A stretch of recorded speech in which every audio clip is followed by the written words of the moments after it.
Here at CNBC's Converge Live in Singapore, I sat down with Joe Tsai, Alibaba's co-founder and chairman, who joined me on stage to talk about his growing portfolio in sports and the latest advancements in AI.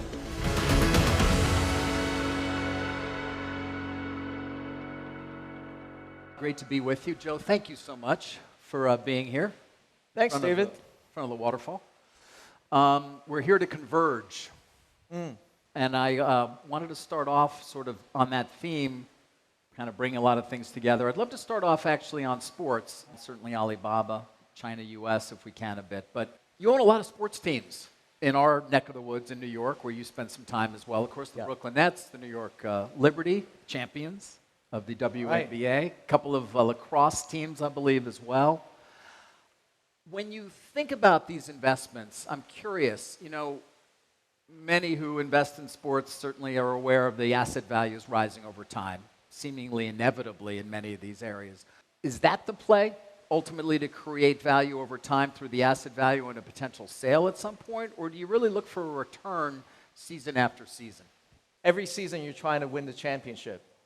The final payoff for me is less financial. Even though the financial aspects are important, I have to make sure that's sort of bottom line, the investment can make sense. But at the end of the day, it's through the love of sports. I have a passion for sports. That's why I invested in these teams. Now, I have a few principles when I do make these investments. Those are sort of, financial, commercial principles. Number one, I want to invest in a league that is where the best players in the world play. So if you look at the NBA, the NFL, around the world, the best players play. It's different in soccer. The best players are playing in Europe. And I don't want to touch European soccer because they don't have a salary cap, and it's a very, very different system, right? And you're also competing with sovereigns when you get into that. And the second thing is you look at the media value. So you really need to pay attention to audience, either online, streaming. I think the world is moving towards streaming.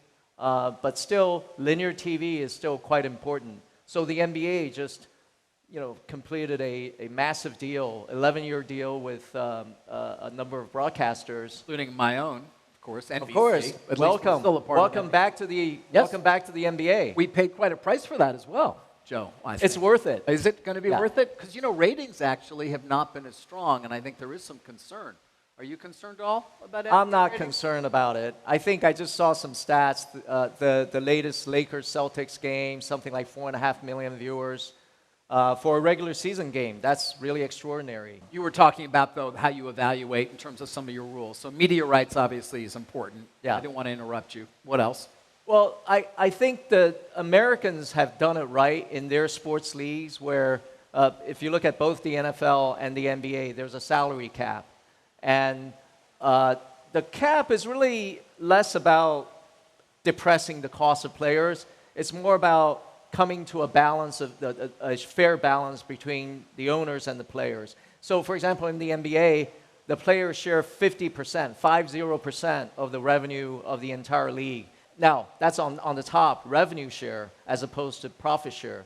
So they are getting the majority of the profits. As long as you set the rules, and the rules are very clear, how you split the economics between the players and the team owners, then I think that's a very good framework to work with. The other thing about American sports leagues is it's kind of like a socialist system. Doesn't matter whether you win or lose. The sharing of economics is actually quite fair. So, for example, TV revenues are shared evenly among 30 NBA teams.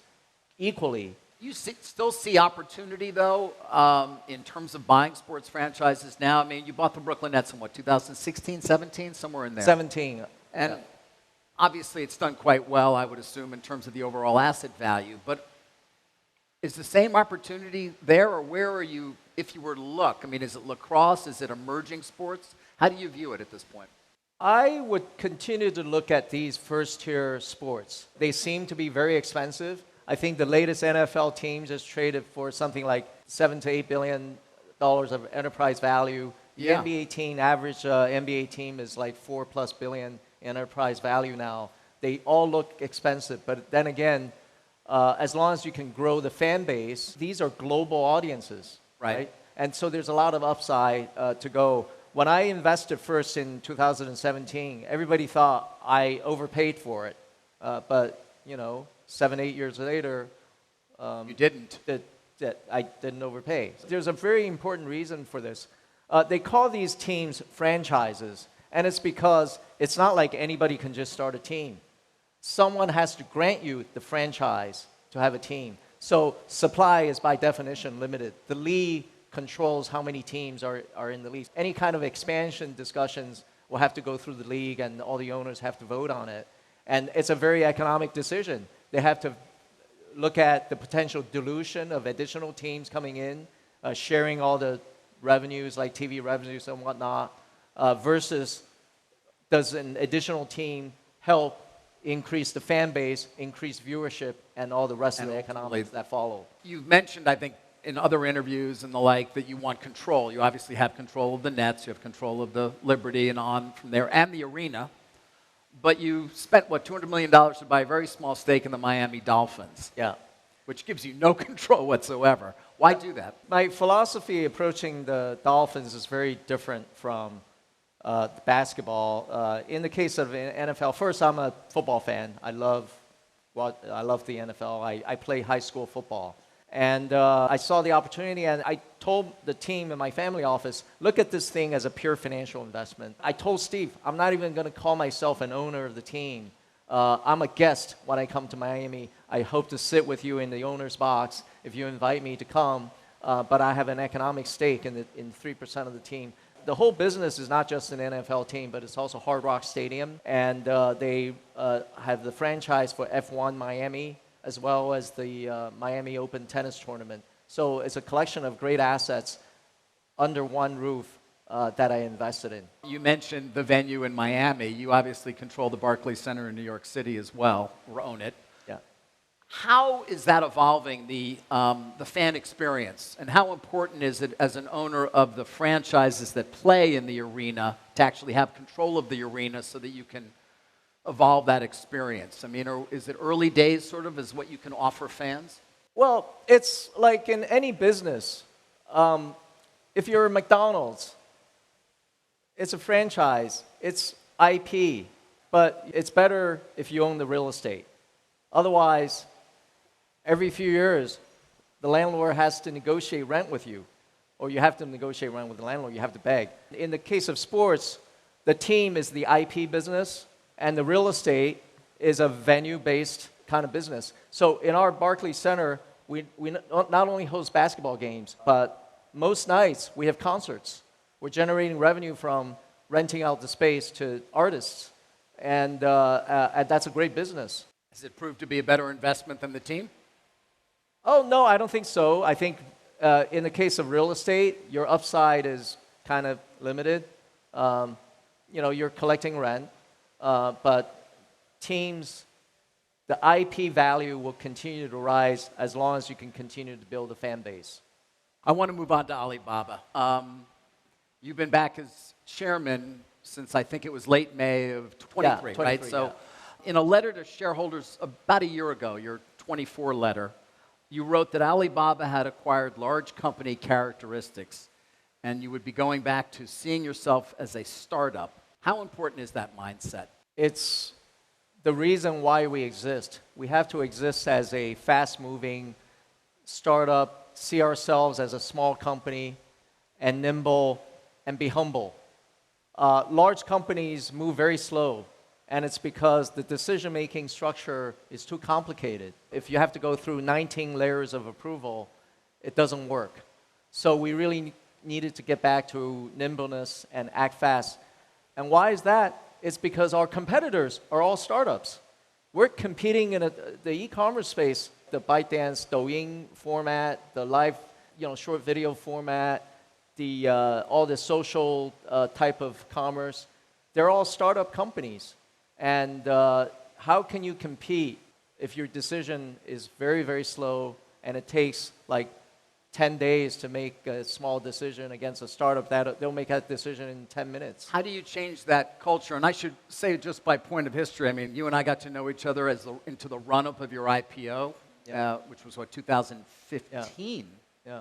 I mean, and now I think about ByteDance and Pinduoduo. Even Tencent we weren't talking about then. It was around, obviously. The competition in your market intensified greatly. So how do you get the large company, and clearly that was not you were not heaping praise on that idea, but how do you get that mindset amongst your employees back? First of all, the e-commerce industry is the most competitive industry in the world of any industry. There's really basically no barriers to entry, and that's because the infrastructure of e-commerce, when it comes to logistics and payments, is already provided by a number of companies. So as an upstart, you don't need to worry about logistics. You don't need to worry about payment. You can just do your e-commerce. And that's why it's so competitive. You know, when I came in, I partnered with our new CEO, Eddie Wu. The first thing that we said is we need to streamline the company. Instead of talking about Alibaba as 6 different business units, we talked about ourselves as having 2 core businesses, e-commerce and cloud computing. That simplified everything. And it's very important that we communicate that to our employees. And then the next thing is you empower people, especially younger people on the management team that are actually on the front lines dealing day-to-day with users and customers. I think that empowerment is very important. What does that mean? It means that actually letting them make some decisions and letting them make mistakes and train them so that they can recover from mistakes. You have to give them some rope to hand themselves. Another area, obviously, of growing competition potentially is AI, and I'd love to talk to you about that. It's connected to your cloud business in a variety of ways, obviously partially running the compute for your own and for others. You just released a new AI reasoning model, and I wonder, how do you view your efforts there? Is it as a standalone product, or is it really AI that's going to power your e-commerce business in some way? We are developing AI for a number of reasons. Number one, we run a cloud computing business which will actually benefit from the proliferation of AI. Because every time someone trains a model or runs inference or do post-training, they need cloud computing infrastructure. And we sell compute. And we're kind of agnostic. Do they use our model or somebody else's model? They need to have compute. And the next thing is, if you look at all of our use cases, all of our scenarios in e-commerce and mapping and food delivery and all of that, we can benefit a lot from the deployment of AI within our own business. We have one part of our business where a significant part of the revenue is advertising. So advertising is all about conversion rates. That can be greatly enhanced by AI. So we see huge upside just within our own business. And then finally, you know, you hear this when our CEO talks about it. He's talking about kind of the ideal goal of AGI, artificial general intelligence. I think today, if you want to call yourself a technology company or a pioneer in technology, you can't not say that you are not pursuing AGI, right? The pursuit of AGI is kind of that ultimate ideal. What does it really mean? Is it really actually meaningful to develop AGI and say, I have the best LLM, I have the best AI? Well, let me stop you there, because you recently wrote in an editorial, I think you said the AI race is no longer about who has the smartest children. So saying the value of making the smartest AI in a vacuum will eventually approach zero. So what does that mean? Well, first of all, I have to say a lot of people, a lot of technologists will disagree. Yes, that's why I mentioned it. It was interesting. With me. Maybe including in your own company, I don't know. Yeah, even within our company, we debate among scientists and, and I have to say, I'm not a computer scientist, I'm not a technologist. I mean, I have a law degree, so. It served you well.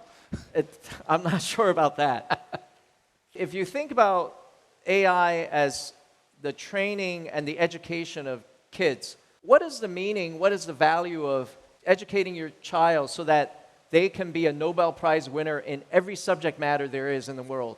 What is the value of having kids that have read every single book in the library, and they're very, very book smart, but as a parent, I still have to teach my kids EQ, I still have to teach my kids how to make friends, how to deal with other people, how to manage society and friendships and relationships.